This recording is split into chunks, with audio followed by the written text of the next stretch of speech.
Welcome back. We are knee-deep in the wonderful world of hypothesis testing. In the previous series, we got a good handle on the basics of hypothesis testing. We focused on some of the big roadblocks, some of the big speed bumps in that process for students, which is how to make a testable hypothesis, how to, deciding on significance is pretty much done for you on the homework, but also that. And then also, perhaps more difficultly, is using your sample data to make a meaningful test, finding p-values, and then the conclusions you can make based on those values. In the next three series, I guess, we will do this again, but in detail for specific hypothesis testing for proportions, and then means, and then variances. So, proportions, in which we're going to crunch quite a lot of numbers. Before we get into that, though, I would like to remind you of the overall process. This has very strong parallels to the scientific method that you've learned a long time ago.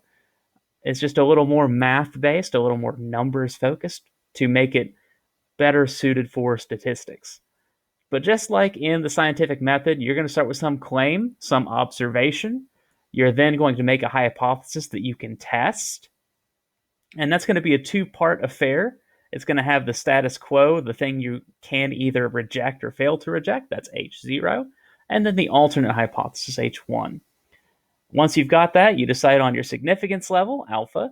You get some sample data, you get your sample statistics, and from that and your hypothesis, you'll form some p-value, and then you'll make a decision. And if that seems like a lot, that's because it is. However, with practice, you will become increasingly familiar with this process. It gets less confusing the more you do it.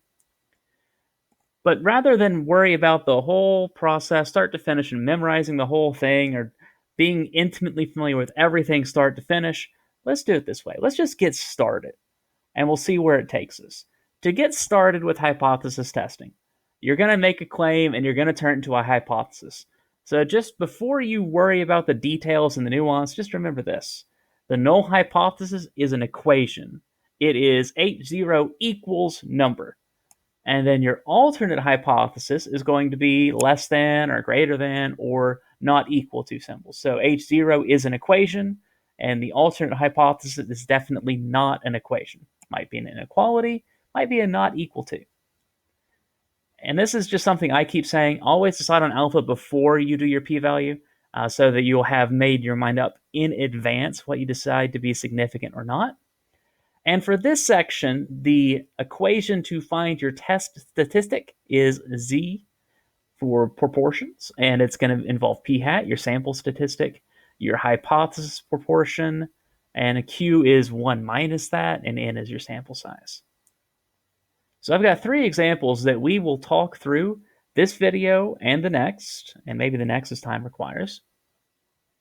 So let me read them to you here. I've got three different examples, three different claims here. The first is that at least 20% of users of drug health develops bad side effects. Another is lie detectors are accurate less than 85% of the time. And the third is that only 1/3 of the challenges succeed in the wonderful sport of sports ball. And then I've got some sample values. We'll get the statistics later. Just sample values. I've got the sample size and the sample proportion. But remember, the hypotheses are independent of your sample statistics and your sample data. Your null hypothesis is based on your claim. Your alternate hypothesis is based on your claim. So H0, H1 don't care about your sample data. It cares only about the claim. And also, because each of the null hypotheses need to be equations, we're looking at P being 0.2. That was part of the claim there. 85% becomes 0.85 as the proportion in the null hypothesis here.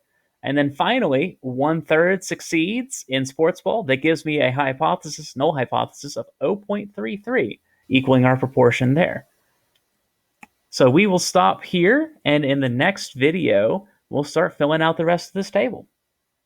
You can go ahead and do that now, but I will see you then in the next video.